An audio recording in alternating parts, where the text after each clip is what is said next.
আমরা মোবাইলে কিছু দিলে সেটা হচ্ছে রং তামাশা, আর আপনারা করছেন যে সেটা কি, সেটা একবার নিজ চোখে দেখুন। অন্যেরটা চোখে তাড়াতাড়ি দেখা যায়, কিন্তু নিজের চোখটা দেখা যায় না। দেখেন আপনার এক পাশের চোখ দিয়ে কি আরেক পাশের চোখ দেখতে পাচ্ছেন না? ঠিক ওই রকমই মানুষের রং তামাশাগুলো আগে দেখা যায়, নিজের গুলো দেখা যায় না। হ্যালো বিয়াস, আসসালামু আলাইকুম। কেমন আছেন সবাই? আশা করি ভালো আছেন। আলহামদুলিল্লাহ আমি অনেক ভালো আছি।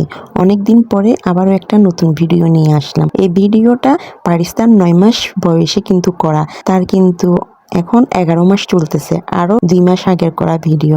যাই হোক, অনেক ব্যস্ত থাকার কারণে ভিডিও এডিটিং করতে পারিনি। প্রথমে শুরুতে কিছু কথা বলেছি, কারণ কথাগুলো না বললেই নয়। কিছু কিছু মানুষ নিজেকে এমন ভাবে দেখে তার কাছে সে নিজেই একজন ফেরেশতা, আর বাকিগুলো কিছুই না।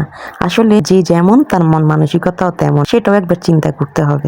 যেসব মানুষ এসব কথা বলে তাদেরকে আমরা চিনিই না, কিন্তু তারা আমাদের পিছনে পড়ে থাকে। আরে ভাই, আমাদের এগুলো যদি দেখতে মন না চায় ব্লক করে দে, আবারও ব্লক করে দিয়ে অন্যের আইডি থেকে দেখার তো কোনো মানে হয় না। যাই হোক, অনেক কথা বলে ফেললাম।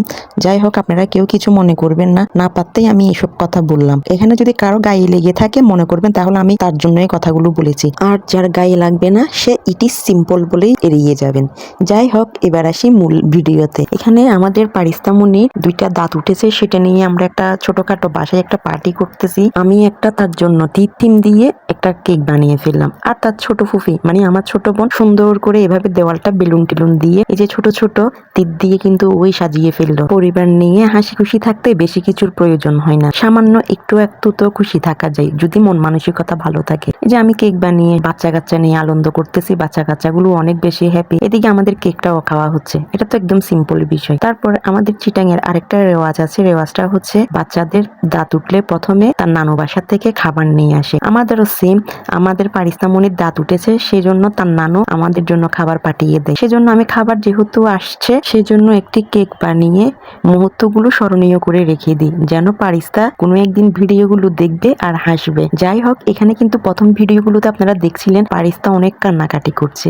হ্যাঁ, পারিস্তা অনেক কান্নাকাটি করেছিল। পরে তার আব্বুই সবাইকে কেকটা খাওয়িয়ে দেয়। করার কিছু নেই, বাবু মানুষ, তাকে যখন জামা পরানো হয়েছে, মাথায় বেল্ট দেওয়া হয়েছে, সে অনেক বেশি ভয় পেয়ে গিয়েছে, সে অনেক বেশি কান্নাকাটি করছে, তাই আমি ভালো করে ভিডিও নিতে পারলাম না। যাই হোক, সে আরো বেশি রাগ করেছে তার নানু এখন কেন খাবারগুলো পাঠিয়েছে, সে তো কিছুই খেতে পারবে না। সবাই আমাদের পারিস্তামনির জন্য দোয়া করবেন। আমাদের পারিস্তামনির সামনে কিন্তু জন্মদিন আসতেছে, আবারও নতুন নতুন ভিডিও নিয়ে আপনাদের সামনে আসবো। আমি দুঃখিত আমি এভাবে করে কথা বলার জন্য। আমি এভাবে করে কারোর সাথে কোনো কথা বলি না, আমার থেকে মিলেমিশে থাকতে অনেক বেশি ভালো লাগে, কিন্তু আমি না পারতেই আমি কথাগুলো বললাম। যাই হোক, যার যেমন মন মানসিকতা সে তেমন ভাবে ভেবে নেবে, আমার কিছুই করার নাই। আজকের ভিডিও আমি এখানেই শেষ করছি।